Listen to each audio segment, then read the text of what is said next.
అయ్యాడు.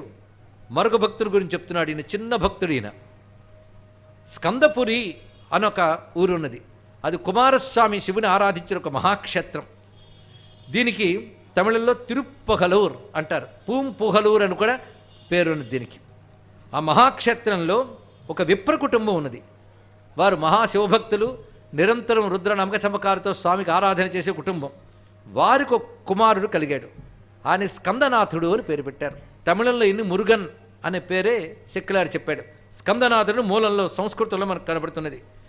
ఈయన స్వామివారి సేవ విశేషంగా చేసేవాడు. చిన్నతనం నుంచి, ముఖ్యంగా పెద్దల నుంచి పంచాక్షరి లభించింది. ఏం వాళ్ళ నాన్నకు లేదు పంచాక్షరి? వాళ్ళ నాన్నగారికి పంచాక్షరి ఉంది, కానీ ఈయన పంచాక్షరిని ఎక్కువ చెప్పారు. మంత్రాలు ఎంతవంతకో ఉండొచ్చు, కానీ కొందరి దగ్గర మెరిసిపోతాయండి, సిద్ధి పొందిపోతాయి. ఆ సాధకుడు గొప్పతనం అది ఇక్కడ. అందుకే మంత్రాలు కూడా అలాంటి సాధకుడు దొరుకుతాడని ఎదురు చూస్తాయి. మంత్రాల కోసం మనం చూస్తాం, మంత్రాలు యోగ్యుడైన సాధకుడి కోసం చూస్తాయి. ఎందుకంటే వాళ్ళు సరిగ్గా పండించగలరండి. ఒక రైతు పంట పండించే తీరులో ఎంతో దిగుబడిని సాధిస్తాడు.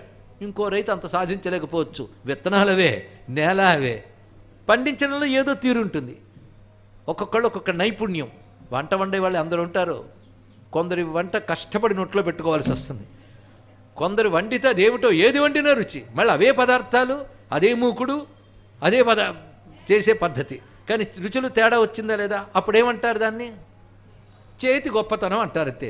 చేతి గొప్పతనం లేదు, బంగారం ఉంటుందా చేతిలో అంటే ఏదో ఒక జీవలక్షణం. అలా కొందరి దగ్గర మంత్రాలు పండతాయండి. కొందరి దగ్గర పురస్చరణలు చేసిన పండవు. కొందరి దగ్గర మాల తిప్పితే వండిపోతే. పరమహంస దగ్గర ఒక మాల తిప్పితే దేవత కనబడిద్దిట. అదేమిటో అంటే చేసే పద్ధతి ఉంటుంది. ఏదో దాని యందున ఏకాగ్రత, సిద్ధి, దాని యందు శ్రద్ధ, ఇవన్నీ కలిపే శ్రద్ధ. కనుక శ్రద్ధ కలగడం మహా కష్టమండి. వేదాంత జ్ఞానం కూడా శ్రద్ధ కలిగిన వాడికి అర్థమయ్యే తీరు వేరు, శ్రద్ధ లేని వాడికి అర్థమయ్యే తీరు వేరు. అదే వేదాంతం చదివి ఒకడు జీవన్ముక్తి రేపుతాడు, ఒకడు ఇంకా ఇందులోనే దేవుళ్ళు ఆడుతుంటాడు. కావాలంటే అవి చదివేడు కనుక వాదనలు చేస్తూ కాలక్షేపం చేస్తుంటాడు. శాస్త్రీయ వాద భయం అన్నారు కదా, అది కూడా తగులుకుంటుంది. కనుక మంత్రాలు పండడానికి కూడా ఉంటుంది. వాళ్ళ నాన్న, వాళ్ళ పూర్వీకులు అందరూ పంచాక్షరి చేయలే, కానీ ఇతడికి ప్రత్యేకంగా పంచాక్షరి సిద్ధులని చెప్పేవారట.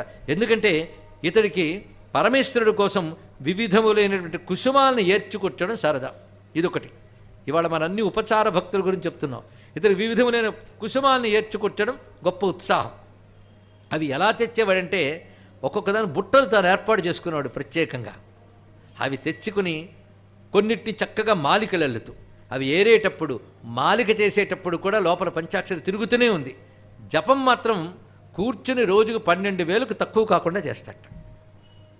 మిగిలిన సమయాల్లో ఉచ్ఛ్వాస నిశ్వాసంలో నడుస్తూనే ఉంటుంది మంత్రం.